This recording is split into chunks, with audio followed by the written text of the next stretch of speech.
सासर पाण्या पावसा वाचून रागली पोटाला कस कळता येला बाई फुलांचा सुगंध कसा पुसावा जाईला. पोरींनो, आईबाप आहे तोपर्यंत पळत जायचं, पण आईबाप गेल्यावर बोलवलं तरच जायचं. स्वाभिमानानं जगा. पुन्हा पुढे हात पसरू नका. नवऱ्या पुढं नाही, भावा पुढं नाही, बापा पुढं नाही, पोरा पुढं पण नाही. तुमच्या पायात लक्ष्मी आहे आणि यांच्या मनगटात आहे.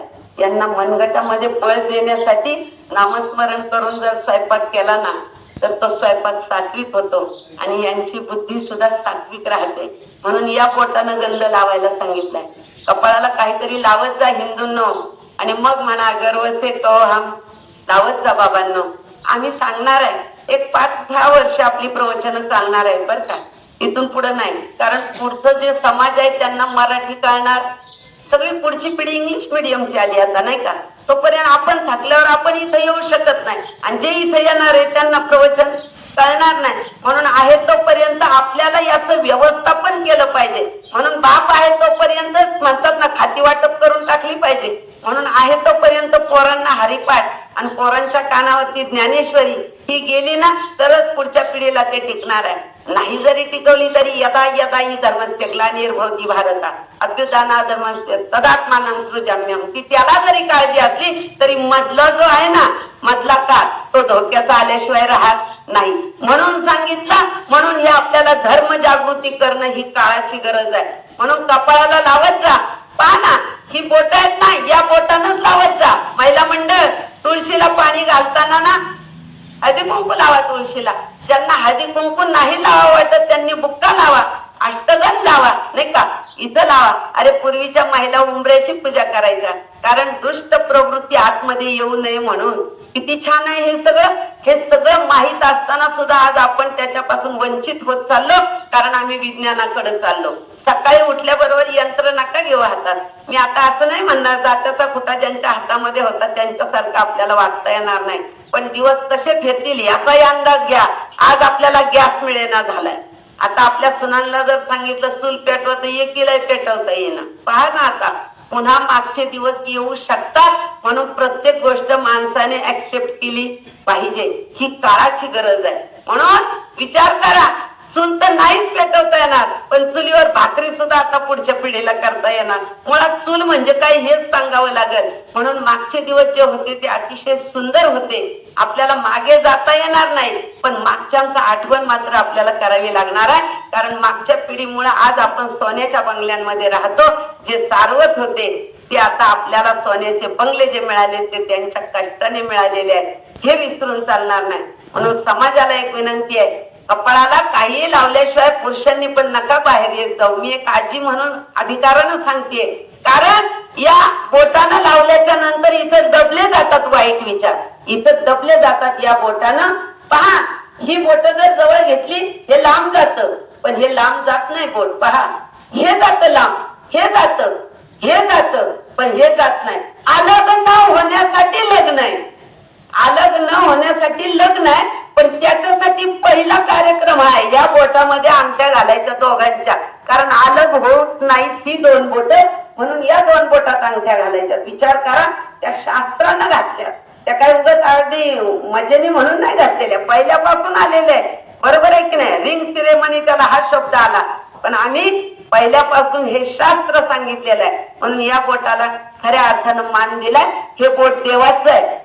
हेच बोट देवाला लावायचं आणि हे स्वतःला का लावायचं, कारण आपण स्वतः देव आहे हे सांगणार धर्मशास्त्र आमच्याकडे आहे. तू सुद्धा देव आहे बाबा, कारण तैसा हृदयामध्ये मी रामू असता सर्व सुखाचा आराम का भ्रांतासी काम विषयावरी.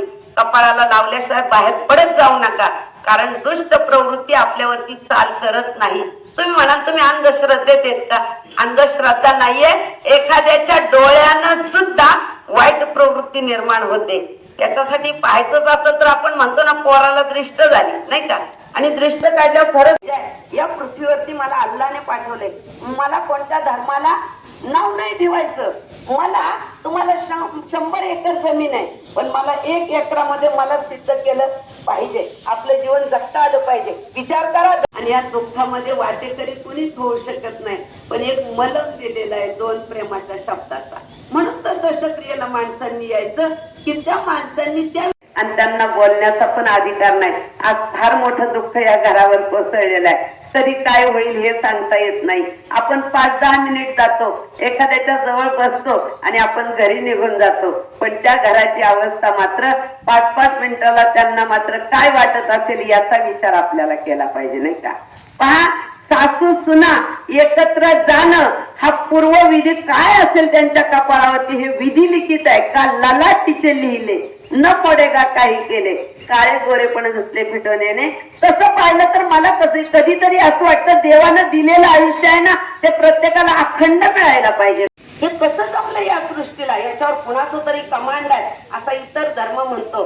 फक्त आपलाच धर्म म्हणतोय मी देव आहे, माझ्यामुळे तुम्ही जन्माला आले. शोकाकुल काकडे परिवाराचे सगळे जवळच्या ज्येष्ठ सदस्य नातेवाईक, उपस्थित दुःखित बंधू आणि भगिनी, विचित्र अशा दुर्दैवी दुर्विलासाच्या कार्यक्रमाला आपल्याला उपस्थित राहण्याचा प्रसंग आपल्यावर आलेला आहे. काही अध्यात्मक नेहमी सांगत असतात की महिला भगिनीच्या वाट्याला जर आयोपणाचं मरण आलं ते भाग्याचं लक्षण आपल्या धार्मिक विचारमंथनामध्ये आलेलं आहे. इतक्या कमी वयामध्ये मुळात कुसुमताईच जाणं हे कमी वयात. सुरेशराव काकडे आमच्या लहानपणापासूनचे मित्र असल्यामुळं गावात टेलरिंगचा व्यवसाय करताना मैत्री घट्ट झाली. कुसुमताई त्यांच्या जीवनामध्ये आल्या. कुसुमताई ही सुद्धा समाजामध्ये सगळ्यांची एक स्नेहबंध भाव तिचा. माझी पत्नी उज्ज्वला आणि त्यांच्या गुरुवारी भेटी होणार. गुरुवारी कुसुमताई अनेकांच्या भेटी होण्यासाठी बाजारात जास्त वेळ द्यायचे. त्यांची धर्मपरायणता या ठिकाणी सगळ्यांनी विदित केली. धुमाळ साहेब माहेरचे त्यांनी सगळ्या गोष्टी सांगितल्या. अनवाणी पायाला अनेक तीर्थयात्रा परिवारी त्या करायच्या. त्या आजाराला तोंड देत असताना म्हणून त्या गेल्या. त्याची हळहळ सगळ्यांना लागली. बऱ्याचशा महिला भगिनी अंत्यविधीला सुद्धा भर उन्हाच्या काळामध्ये या ठिकाणी उपस्थित होत्या. आणि कुसुमताईंचा अंत्यविधी पार पडलाय आणि रात्र गेली आणि काही तासांच्या अवधीमध्ये त्यांची सुनबाई अर्चनाचा निरोप सगळ्यांना आला. आमच्या कानापर्यंत जेव्हा बातमी आली की घरचाच पाळीव कुत्रा आहे अचानकपणाने पिक्चरला, तो सुरेशरावांना चावताय पहिला. नंतर अर्चनाताईंना चावता. उपचार केले. सुरेशराव त्याच्यात सही सलामत वाटतं पण अर्चनाताईला कसं काळाने गाठलं. त्या निमित्तानं महादेव शेठ आणि फिरोज शेठनी भावना व्यक्त केल्या. सासू सुनेची जोडी एकत्रित बरेचसे प्रश्न त्या ठिकाणी तयार झाले. काळजी घ्या, कुटुंबाच्या दुःखात आपण सारे जण सहभागी आहोत. जगण्याच्या परमेश्वराने या दोन्ही मध्यांचा परमपवित्र आत्म्याला आपल्या पायाची सद्गती द्यावी अशा प्रकारची नम्र प्रार्थना आपल्या सगळ्या उपस्थितांच्या वतीनं करतो. अनेक जण बोलणारे आहेत, सगळ्यांना बोलता आलं नाही. महादेव शेटवाडांनी बरेच जणांची नावं घेतली पण अशोक चोट्टोकांबळे आणि माऊली आठवले अनेक मान्यवर सहकारी त्यांना बोलता आलं नाही. आपल्या सगळ्यांच्या वतीनं संगीताताई वाघ, कुटुंबाचा वामन, मेघाताई काकडे, बाळासाहेब काकडे अनेक मान्यवर आहेत. आपल्या सगळ्या उपस्थितांच्या वतीनं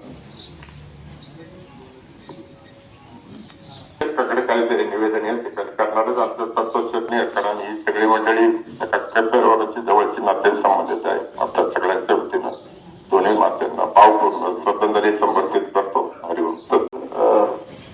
सगळ्या ग्रामस्थांना माझं सांगणं आहे की जर रेबीज झाला असेल कुत्र्याला आणि ते कुत्रं चावलं तर त्याच्यानंतर डॉक्टरांकडे काही वॅक्सिनेशन किंवा उपाय नसतो. म्हणजे किती चांगले डॉक्टर असले किंवा किती चांगली मेडिकल ट्रीटमेंट अजून जगात काहीच अस्तित्वात नाहीये.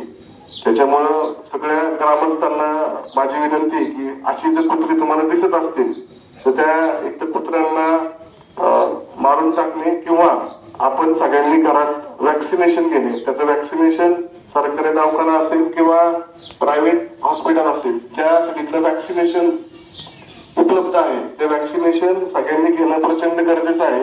कारण का आत्ताच्या घडीला ते कुत्र्या जे आहेत ते आता फटकी कुत्री आहेत. गावचं महाराष्ट्रभर ज्यांनी भजनाच्या रूपानं नाव काढलेलं एक नंबरचं भजन म्हणून त्यांचे बंधू दादा दुःखवणं साहजिक आहे. कारण 4-5 बहिणी आहेत, त्यांना तो एकटाच आहे आणि बहीण सोडून गेली.